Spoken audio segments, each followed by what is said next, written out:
Akhirnya munculnya tokoh besar dalam filsafat namanya Sokrates. Jadi ketika masyarakat rusak oleh cara berpikir sofis ini, muncullah seorang Sokrates. Makanya banyak orang bilang Sokrates itu nabi. Saya tidak tahu, kelihatannya ada buku yang nulis Profesor Malaysia yang meneliti tentang Sokrates dalam Islam. Karena banyak orang curiga jangan-jangan Sokrates itu nabi. Nanti kalian baca, sudah ada terjemahnya. Yang menerjemah Fuad Hasan. Cari buku judulnya Apologia. Itu buku yang ditulis oleh Plato, menceritakan babak terakhir kehidupan Sokrates, termasuk khotbah terakhirnya Sokrates yang banyak indikasi menunjukkan sebenarnya dia ini, iya, jadi dia cuma bilang yang saya omongkan ini cuma pesan dari Zat yang Maha Suci. Oleh Fuad Hasan dimanipulasi, terus yang Zat Suci itu diterjemah jadi Roh Kudus, mungkin karena dia tidak Muslim. Banyak orang curiga sebenarnya jangan-jangan ini ya Muslim. Sokrates itu meninggal karena minum racun. Dan jangan salah, dalam sejarah Islam ada seorang tokoh besar yang meninggal juga minum racun. Bukan. Di Quran banyak disebut namanya. Namanya Luqman al-Hakim. Luqman. Iya. Iya, nanti kamu baca ya. Dan dalam sejarah manusia, kita di Islam sendiri masih bingung Luqman Hakim ini siapa. Tapi dalam sejarah manusia yang diketahui orang sedunia, satu-satunya tokoh yang meninggal karena minum racun itu Sokrates. Dan lacaklah istilah Luqman dalam bahasa Arab. Luqman itu lakoma. Lakom kalau bahasa Arab artinya menelan. Istilah hakim, hikmah, orang yang bijaksana, itu satu-satunya yang populer. Kamu ngertinya mesti dari Yunani. Jadi sangat mungkin si Luqman Hakim itu yang bukan yang sekarang jadi takmir. Itu Sokrates. Tapi ini tesis, perlu dibuktikan lagi. Ya besok kalau ada Luqman panggil aja Sokrates. Dan memang kerjaannya kayak nabi. Dia sebenarnya pernah ikut militer, tapi terus merasa gak cocok. Pernah dagang, pernah bisnis gak cocok. Akhirnya kerjaannya jalan-jalan. Kalau ada kumpulan kayak gini dia akan datang, terus dialog. Kayak orang dakwah itu lah, jadi satu-satu. Jadi dakwah keliling zaman itu.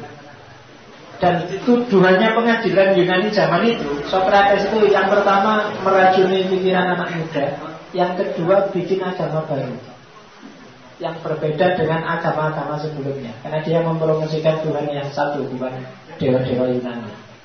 Itu perlu dicurigai sekali. Jangan-jangan dia memang nabi. Cuma kalau kamu tertarik silakan diteliti, ada beberapa sumber. Sayangnya yang nulis tentang Sokrates muridnya. Dia tidak pernah nulis sendiri. Ada banyak. Kalau ada yang suka buku-bukunya Plato tentang Sokrates, saya punya banyak, cuma bahasa Inggris. Yo latihan sedikit-sedikit buku. Atau kapan-kapan kita ngaji Apologia. Saya ya ngajinya aja Apologia Sokrates. Oke, jadi katanya Sokrates dia punya gaya skeptik yang khas, bahwa justru orang itu filosof yang sejati kalau dia mengakui bahwa saya itu tidak tahu apa-apa. Yang saya tahu adalah satu-satunya yang pasti, yang menurut saya tahu adalah bahwa saya tidak tahu apa-apa. Itu kan salah. Pengetahuanku selain itu semuanya perlu dibahas lagi. Hanya satu itu yang tidak harus dibahas lagi, bahwa saya tidak tahu apa-apa. Itu luar biasa. Metodenya namanya metode dialogis. Jadi dia tidak pernah menggurui orang. Saya kasih di sini. Metodenya itu ngajak orang diskusi, mencairkan cara berpikirnya yang kaku, sampai dia ngaku sendiri bahwa oh ya saya salah. Itu caranya Sokrates. Jadi tidak digurui, tidak diceramai, tidak dituding-tuding. Kan biasanya kan kalau ceramah itu nuding-nuding. Orang disuruh berpikir. Karena orang itu hidup, kalau bahasa Jawa banyak dalam ketidaksadaran. Sering saya bilang di pengantar-pengantar usaha biasanya kita sering tidak sadar. Saya kasih contoh, saya lupa di mana itu ada orang. Kamu sedang ngapain untuk sedang sedih? Sokrates tanya pada teman-teman, saya sedang patah hati. Apa sih patah hati itu? Patah hati itu karena ditinggal pacar. Apa sih pacar itu? Pacar itu seseorang yang kita cintai. Cinta itu apa?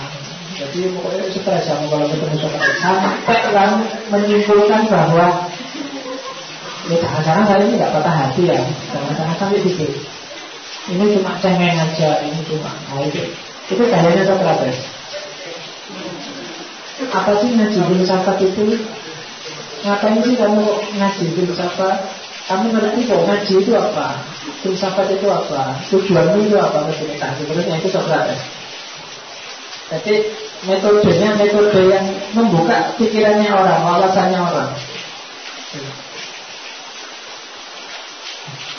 Jadi dia kelompok skeptis. Dia selalu menguji yang namanya common sense. Itu yang bikin dia disebut orang yang merusak cara berpikirnya anak muda. Karena negara itu biasanya nggak suka yang merusak-merusak. Orang disuruh mapan, pokoknya ini sudah baik, ini sudah bagus, jangan ngeritik. Itu kan negara dan masyarakat. Dan itu yang diserang oleh Sokrates sehingga dia dihukum oleh penguasa, disuruh minum racun. Meskipun kalau dia mau sebenarnya bisa saja dia tidak jadi dihukum. Kalau dia mau ngaku salah ya sudah, saya tidak akan dibilang itu. Saat itu juga dihukum. Di penjara itu penjaranya dibuka. Kalau dia mau lari, lari aja anytime. Yang jaga juga hormat sama dia. Pemerintah juga hormat sama dia. Hanya karena resiko konstitusi dan beberapa orang yang tidak suka sama dia. Maka dia bilang, kalau saya ngaku bahwa saya salah atau saya lari hari ini, maka besok orang tidak akan ada yang percaya dengan yang saya omongkan. Maka dia lebih memilih minum racun. Itu Sokrates. Jadi ini agak dahsyat karena kalau kalian setuju dengan skeptisisme dan kalian mau bersifat kritis dan skeptis, itu hati-hati ya, di masyarakat bisa. Tapi ya, harus begitu. Kalau nggak gitu masyarakatnya nggak naik kelas. Sudah sampai besok ya kayak gini aja Indonesia. Kalau nggak ada yang berani bertanya, mempertanyakan, kemudian merumuskan hal-hal baru yang lebih bagus dari yang kamu lihat hari ini. Itu skeptisisme. Metodenya Sokrates sering disebut metode maiotika. Maiotika itu metode bidan yang membantu perempuan melahirkan. Jadi analoginya ke sana karena bagi Sokrates pikiran itu harus muncul dari diri orang sendiri. Orang yang pintar, orang yang tahu kebenaran, otomatis dia akan jadi orang baik. Itu teorinya Sokrates. Meskipun kamu mungkin gak setuju, sekarang banyak orang pintar tapi kok jelek, nah, itu berarti dia bunuh diri. Kenapa? Kalau kamu tahu yang baik dan tidak melakukan yang baik, itu siksaan tersendiri buat kamu. Harusnya orang tahu yang baik, tahu yang benar, itu melakukan yang baik dan benar. Tapi kalau kamu keluar dari situ, biasanya kamu sendiri tersiksa. Kamu tahu bahwa bolos itu jelek, dan ketika kamu nekat bolos itu biasanya kamu kan tersiksa. Aduh, jangan-jangan itu ngapain tadi bolos ini, kamu tersiksa. Maka orang pintar, orang yang bijaksana itu otomatis dia orang yang baik secara sosial dan secara moral. Kalau tidak, itu berarti dia bunuh diri, bahaya buat dirinya sendiri. Itu Sokrates. Saya tidak tahu kamu sering bunuh diri atau enggak. Ya. Tokoh selanjutnya dari selain Sokrates adalah Descartes. Tulisannya Descartes. Jadi Descartes yang punya rasionalistik fondasionalisme. Jadi Dia meragukan, skeptisnya Descartes itu meragukan semua hal kecuali nanti satu, dan berpijak dari satu itu terus mencari hal-hal yang lain yang tidak meragukan. Yang pertama katanya Descartes, kita tidak bisa mempercayai indera kita. Contoh paling gampang kalau kita mimpi. Kalau kita mimpi itu, kalau kamu mimpi kan kadang-kadang saya tadi mimpi dipukuli. Kamu juga merasa susahnya dipukuli, nggak enaknya dipukuli, sumpahnya dipukuli, bahkan sakitnya dipukuli. Kamu merasa. Tapi begitu bangun, nggak apa-apa ya. Indra aku sering menipu. Saya tadi ngasih contoh banyak bagaimana indra menipu. Dari jauh kelihatan bersih, dari dekat kelihatan Jadi indra kita sering menipu. Nggak ada satupun konsep dari indra yang bisa dipercaya. Maka katanya Descartes, segala sesuatu layak untuk diragukan, apapun itu. Terus meskipun demikian, seandainya segalanya harus diragukan, ada satu yang pasti. Yang pasti apa? Yang pasti adalah bahwa ada saya yang sedang ragu. Itu kan pasti. Jadi segala hal harus diragukan kecuali saya yang sudah ragu. Ini kan pasti. Kalau saya meragukannya nggak pasti kan berarti nggak ada yang diragukan. Karena ada yang diragukan berarti pasti ada saya yang meragukan. Meragukan itu kan sama dengan berpikir. Saya ragu, masa kayak gitu, itu kan mikir. Jadi meragukan sama dengan berpikir. Dan kalau ada aktivitas berpikir, berarti ada orang yang mikir. Apa ada pemikirannya sendiri? Orangnya nggak ada. Kan nggak ada. Ada pikirannya kok Pak, nggak ada orangnya, nggak mungkin. Pasti ada orang yang berpikir. Berarti apa? Ada aku yang berpikir. Sehingga kesimpulannya, aku berpikir maka aku ada. Cogito ergo sum. Itu konsep yang sangat terkenal dari Descartes. Aku berpikir maka aku ada. Jadi orang yang tidak mikir itu berarti tidak eksis.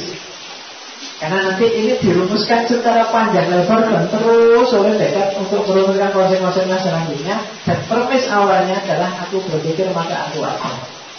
Karena pikiran-pikiran rasional ini nanti yang melanjutkan pemahaman tentang realitas. Tidak bisa dibalik. Biar tidak keliru. Karena indra tidak bisa dipercaya. Saya baru saja menerjemahkan buku tentang Descartes yang judulnya In Search of Myself. Jadi mencari jati diri. Novel, tapi agak jelimet, agak rumit. Jadi novel yang sangat filosofis. Kamu membacanya nggak bisa sambil santai, harus sambil mengkerut, sambil ya karena bulat. Jadi ini ada filsafat mimpi, ada filsafat diri yang luar biasa. Itu hasilnya bisa agak rumit, kayak Ghazalian. Kalau Ghazali kan juga tidak percaya bahwa dunia ini nyata. Kamu percaya nggak kalau ini dunia ini nyata? Ketika ini ngaji filsafat ini real nggak? Kamu Pak real, Pak saya merasa real. Tapi gimana kalau tiba-tiba kamu bangun, ternyata ini mimpi? Mimpi kan juga gitu. Ketika kamu mimpi kan seolah-olah real kayak gini. Nyata, kamu mimpi ketemu orang, kamu mimpi ketemu pacarmu yang lama, seolah-olah nyata. Tapi begitu bangun, ini ternyata cuma mimpi. Jangan-jangan hidupmu hari ini yang kamu ada kuliahnya, ada ngaji filsafatnya, ada pacarannya, jangan-jangan ini cuma mimpi. Besok begitu bangun, mimpi ternyata. Kalau ngerti dulu kan aku sudah nggak usah takut-takut kemarin. Wah cuma mimpi aja lagi. Tapi kan waktu mimpi kamu nggak bisa gitu. Ternyata ini cuma mimpi ya. Kita sudah capek-capek hujan-hujan ngaji ngumpul di sini, begitu bangun, ngerti gitu, kan gitu. Kamu pacaran diajak pacaran, mas, neng hotel yuk, jangan ini ada, begitu. Oh ternyata mimpi ada ngerti gitu, enggak apa-apa. Ini gitu. Wong cuma mimpi aja kan gitu. Tapi kan kamu enggak. Hari ini kamu merasa ini enggak mimpi, maka kamu serius. Sama loh ketika kamu mimpi tadi malam, kamu enggak ngerti kalau itu mimpi kan, karena kamu serius juga. Jangan-jangan memang gitu ya. Kapan-kapan kita ngaji Ghazali yang skeptis itu di Al-Mungkin Mirabola. Kalau ada yang mau terjemahannya dekat, saya kasih filenya sebelum dari buku kan kamu harus beli. Ya, tapi novel, cuma ya harus kamu pelajari per paragraf karena isinya jadi ada filsafat dan di situ masuk yang nulis Daniel Kolak, profesor filsafat dari Michigan. Jadi luar biasa, tapi skeptis.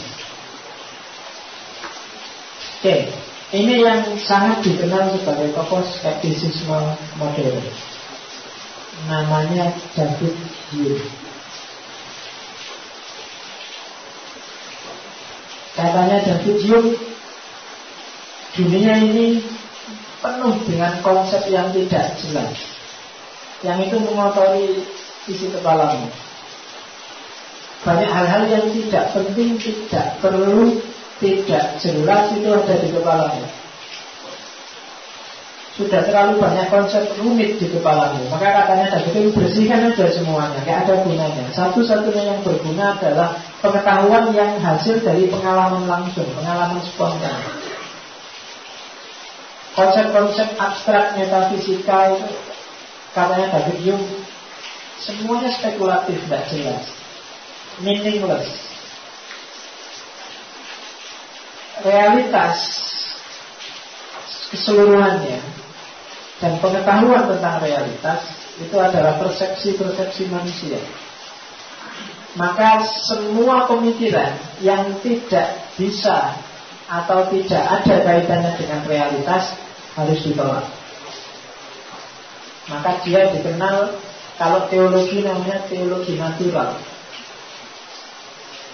Jadi nggak ada konsep-konsep yang metafisikal. Kenapa? Karena nggak ada cantelannya di realitas. Segala pemikiran yang ada hubungannya dengan metafisika itu pasti sifatnya spekulasi. Spekulasi itu ngarang. Caranya ngarang ada di bawah itu. Jadi pengetahuan manusia itu isinya cuma dua. Ada gagasan tunggal atau ide tunggal dan ide kompleks. Ide tunggal itu ya, saya haus maka saya minum. Idenya cuma satu, tentang teh. Tapi ide kompleks itu sesuatu yang gabungan dari ide tunggal. Jadilah ide kompleks. Misalnya tentang HP. HP ini gabungan dari ide tentang alat komunikasi plus alat senang-senang, maka ada gamenya, plus alat. Kamu biasanya HP-mu isinya apa? Titik-titik plus titik-titik. Jadi itu gagasan kompleks. Agama juga begitu katanya David Hume. Agama itu spekulasi. Cara orang berspekulasi dalam agama bikin gagasan kompleks. Sirotol mustaqim itu adalah rambut yang tajam, yang apa? Pokoknya kan gitu. Itu kan gagasan kompleks. Kamu menggabungkan antara gagasan tentang rambut dengan gagasan tentang jembatan dengan gagasan tentang sengsara, maka dia harus tajam dengan gagasan. Maka jadilah gagasan kompleks. Saya sering mencontohkan gagasan kompleks itu kalau mungkin dulu sudah tak kasih contoh tentang gambaran tentang buruk. Ya kan? Kalau dalam agama kan orang gambar buruk itu kuda yang punya sayap, kemudian kepalanya perempuan cantik. Itu kan gagasan kompleks. Bahannya ada di sini semuanya. Cuma dari gagasan misalnya bahwa buruk itu adalah kendaraan yang dipakai Nabi waktu Isra Mi'raj.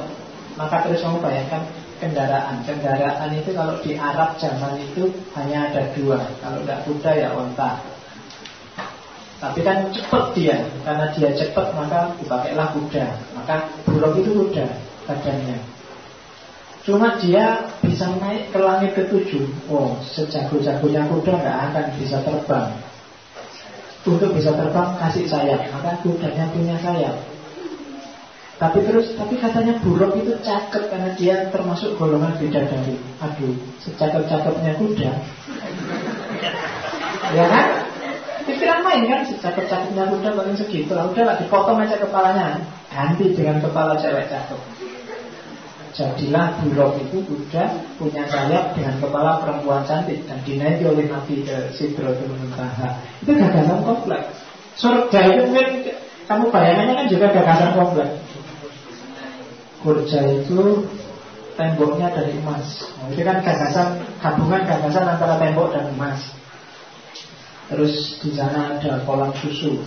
Itu kan gabungan antara gagasan tentang kolam dan gagasan tentang susu. Gagasan tentang kolam dan gagasan tentang madu. Gagasan tentang, makanya katanya David Hume, tidaklah agama itu spekulasi. Kamu menggambarkan agama itu sebenarnya bahannya itu empiris, dunia nyata hari ini. Orang menggambarkan surga itu kan bahannya peralatan tukang yang sekarang ada itu kan, ada gergaji, ada linggis, ada palu, ada itu kan di neraka sekarang sudah siap semuanya. Iya kan? Itu kan gagasan hari ini, kamu dapatnya di sini. Kamu lihat peralatan tukang terus, wah saat besok di surga kita akan dipukul pakai palu, kita akan dipotong pakai gergaji. Itu kan gagasan hari ini. Kalau kamu nggak percaya, cermati satu-satu hal-hal eskatologis metafisik dalam agama. Semuanya bahannya pakai gagasan dari empiris hari ini. Besok kita akan ditimbang amalan kita. Begitu ada kata ditimbang, terus bayanganmu kan timbangan. Jadi besok waktu di mahsyar itu ada timbangan besar, kita ada di bawahnya, terus kan timbangan yang itu di kepala. Itu kan empiris dari gagasan kehidupanmu sehari-hari. Kalau saya bilang mahsyar kan bayanganmu alun-alun besar.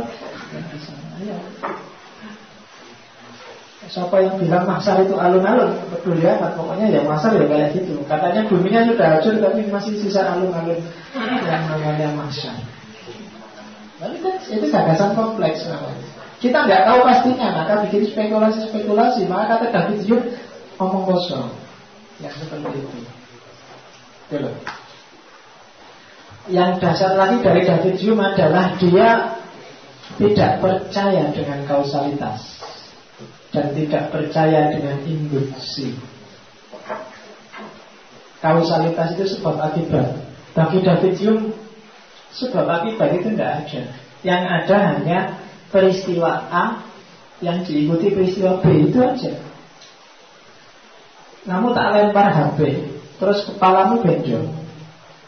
Benjolnya kepalamu itu bukan disebabkan oleh lemparanku ini, tapi ada peristiwa yang berentetan. Ada peristiwa saya ngelempar HP, ada peristiwa kepalamu benjol. Tapi dia tidak sebab akibat.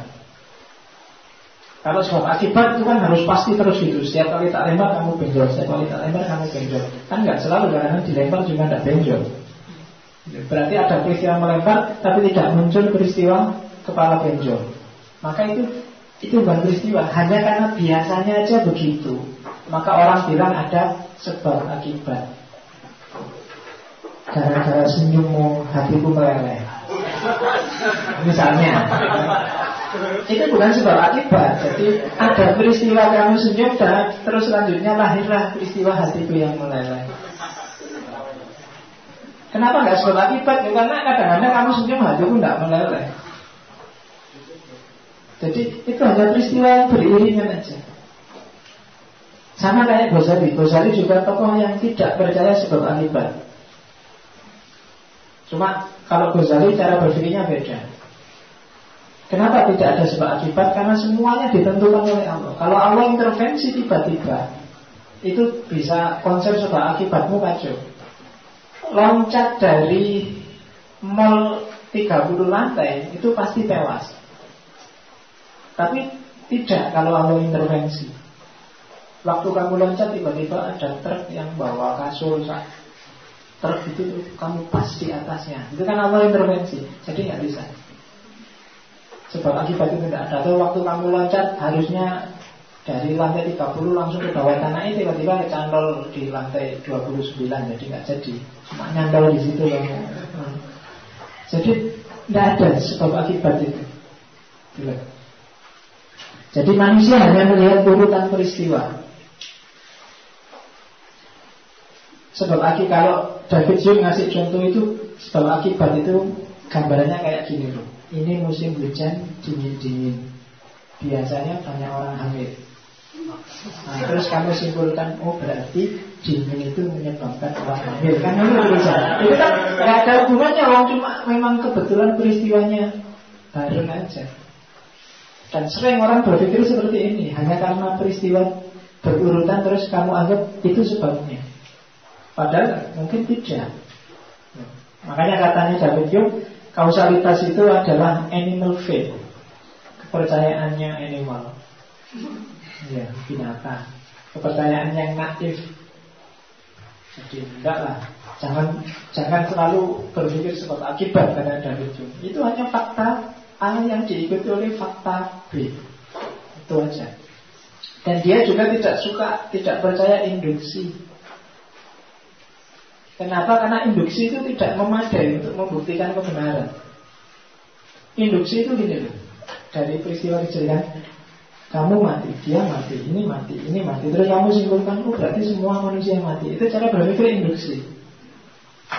Bahwa semua manusia mati, iya, tapi menyimpulkan seperti ini bagi David Hume keliru. Kalau dengan melihat ini orang mati, itu mati, ini mati, berarti semua manusia mati. Tidak mesti, kamu kan belum melihat semua manusia. Jangan-jangan ada 1-2 manusia yang tidak mati-mati sejak dulu. Itu induksi. Kamu lihat peserta pengajian yang sana ngantuk, yang sini ngantuk, yang sana ngantuk. Oh berarti ngaji ini memang bikin ngantuk. Itu kan induksi namanya. Belum tentu, kamu lihat satu-satu. Ada yang tidak ngantuk, ada yang sudah tidur.